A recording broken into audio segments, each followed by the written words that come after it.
नमस्कार दोस्तों, मैं प्रीतम साहू, सहायक प्राध्यापक इतिहास, ISB विश्वविद्यालय। आज हम इस वीडियो क्लास के माध्यम से BA फाइनल ईयर तृतीय प्रश्न पत्र, जिसके अंतर्गत हम आधुनिक छत्तीसगढ़ में ब्रिटिश रियासतों के प्रति छत्तीसगढ़ में ब्रिटिश रियासतों के प्रति ब्रिटिश नीति पर अपन चर्चा करेंगे।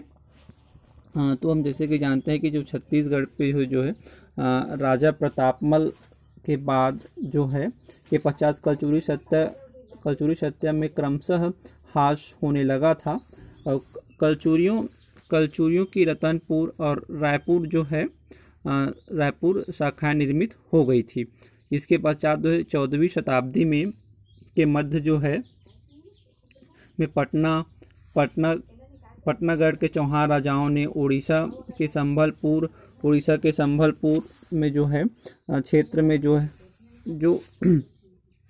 स्वतंत्र अधिपत्य कायम कर लिया था, तथा उनकी संबलपुर, सोनपुर एवं खरसियार की शाखाएं स्थापित हुई थी। कुछ समय पश्चात गढ़मंडला के राजगौड़ वंश ने छत्तीसगढ़ के भूभाग पर अपना अधिकार कर लिया था। इस प्रकार इस अंचल में अनेक छोटी मोटी जमींदारियां बन गई थी, जो कलचुरी, चौहान अथवा गौड़ सत्ता को स्वीकार करती थी। इसमें बस्तर राज्य की विशेष स्थिति थी, क्योंकि यह लंबे समय में किसी केंद्रीय सत्ता से संबद्ध नहीं था। इस काल में जमींदार केंद्रीय शासन के अधीन रहते हुए कोई कर नहीं देते थे, किंतु आवश्यकता केंद्रीय शक्ति की सहायता ये लेते।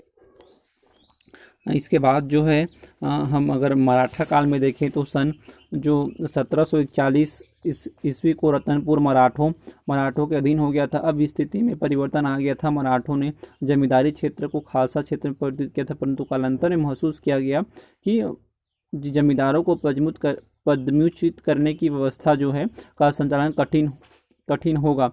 अतः उन्होंने पूर्व जमींदारियों को यथावत बनाए रखने दिया। कुछ नई जमींदारियां यथा राजनांदगांव, छुईखदान, खुज्जी आदि बनाई गई।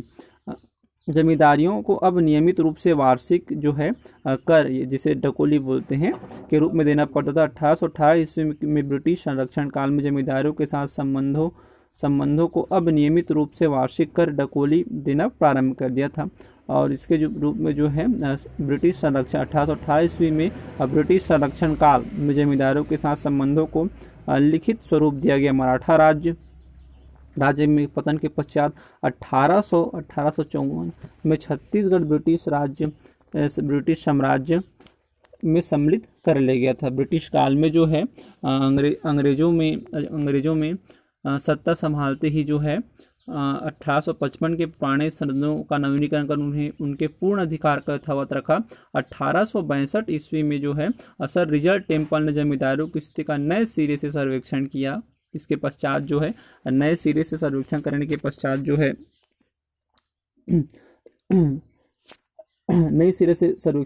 पश्चात जिसके आधार पर 1864 ईस्वी में छत्तीसगढ़ में जमींदारों को दो भागों में विभाजित किया गया। पहले वर्ग में के अंतर्गत आने वाली जमींदारियों को रियासत अथवा जागीरदार कहा गया। इसके प्रमुख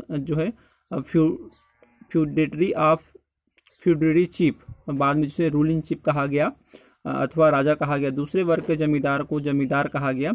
1865 ईस्वी में छत्तीसगढ़ के 14 जमींदारों को रियासत प्रमुख के रूप में मान्यता दी गई। से साधारण जमींदार कहलाए। छत्तीसगढ़ में इन 14 रियासतों में कालाहांडी, पटना, रायलखोल, बाबरा तथा सोनपुर आदि 5 उड़िया भाषी थी। शेष रियासत बस्तर, कांकेर, राजनांदगांव, खेड़ागढ़, छुईखदान, कवर्धा, शक्ति, रायगढ़, सारंगढ़ आदि 9 हिंदी रियासत थी। 1905 ईस्वी में उड़िया भाषी रियासत संबलपुर जिले के साथ बंगला प्रांत उड़ीसा में सम्मिलित कर दी गई। उसके पश्चात बंगाल के छोटा नागपुर क्षेत्र, बिहार से सरगुजा, अंबिकापुर, उदयपुर, जसपुर, कोरिया, बैकुंठपुर एवं चांगखार को मध्य प्रांत के छत्तीसगढ़ संभाग में मिला दिया गया। इस प्रकार परिवर्तन के पश्चात भी कुल 14 रियासत बनी रही। यही रियासत जिलाधीश के नियंत्रण में अपने कार्यों के लिए ब्रिटिश शासन के प्रति उत्तरदायी थी, जो अतः ब्रिटिश शासन की राजभक्ति राजभक्ति प्रदर्शित करते थे। इसमें बस्तर रियासत सबसे बड़ी थी, जिसका क्षेत्रफल जो है 33,438 वर्ग किलोमीटर था। जमींदारों की जो पुरानी जमींदारियों की रियासत का दर्जा नहीं मिला, वे साधारण जमींदार रह गए थे तथा उन्हें ब्रिटिश या विभिन्न जिलों में मिला दिया गया। अब उन्हें केवल जंगल एवं लगान का अधिकार प्राप्त था। प्रमुख जमींदारों की जो तालिका है वो नीचे है, जिसमें जिलों के अंतर्गत जैसे कि 6 जिला था उस समय, और उन सभी जिलों में जो है कितनी जमींदारियाँ था उसका हम अभी नाम पढ़ देंगे। जैसे कि बस्तर जिला के अंतर्गत जो जमींदारियाँ आता था उसका नाम इस प्रकार है: अंतःगढ़, सुकमा, कटक, भोपालपट्टनम, भीजी, चिंतलनार, कातपल्ली, पामेड़, फुतफेल, कुटरू, परलकोट, ये सभी जो जमींदारियां हैं बस्तर जिले के अंतर्गत आता था। वहीं दुर्ग जिले के अंतर्गत जो है भौरिया, भोंदा, रेंगाखार, पंडरिया, सहसपुर, सिलहटी, बरबसपुर, गंडई, ठाकुर टोला, परपोड़ा, गुंडरदेही, खुज्जी, बानबरस, औंधी तथा कोरिया जो जमींदारियाँ, ये सारी जमींदारियाँ जो है दुर्ग जिले के अंतर्गत आता था। वहीं रायपुर के अंतर्गत जो है कंडगी, भटगांव, बिलाईगढ़, सुअरमार, कोरिया, फुलवर, नर्रा, फिंगेश्वर, बिंद्रा नवागढ़, सोनखान जमींदारियाँ के पूर्व में ही समाप्त कर दी गई थी। ये सभी जमींदारियाँ जो हैं रायपुर जिले के अंतर्गत आता था। उसके पश्चात जो है बिलासपुर के अंतर्गत जो है पेंड्रा, मातीन, लाफा, छुरी, केंदा, कोरबा, कतेली, पंडरिया, चापा, ये सभी जो जमींदारियाँ हैं बिलासपुर जिले के अंतर्गत आता था। और उसके बाद जो है रायगढ़ के अंतर्गत जो है तारापुर, रायकेला, मुगैया, झगरपुर, गुड़ी, जतरा, बागबहारा, छाल, करनपाली, अर्रा, डोंगरपाली, बगीचा, बादहुआ, खोरिया, खैरवाडी, फरसाबहार, ये सभी जो जमींदारियां हैं ये रायगढ़ जिले के अंतर्गत आता था। इसके बाद जो है सरगुजा के जो अंतर्गत जो है खंडगवां, पटना, किलहारी, गुरु, ये सभी जो जमींदारियाँ जो है सरगुजा जिले के अंतर्गत आता था। तो कुल मिलाकर जो है ये विभिन्न जिले थे और उनके अंतर्गत जो है आने वाली जमींदारियाँ थी। तो आज की बस वीडियो में बस इतना ही दोस्तों। इसके बाद जो है नेक्स्ट वीडियो में नई इतिहास की जानकारी के साथ फिर देखेंगे। आज की जो महत्वपूर्ण जो टॉपिक था रियासतों के प्रति जो ब्रिटिश नीति है, ये एक महत्वपूर्ण टॉपिक था। इसके बाद हम फिर से मिलेंगे नई वीडियो और नई इतिहास की जानकारी के साथ। तब तक के लिए नमस्कार।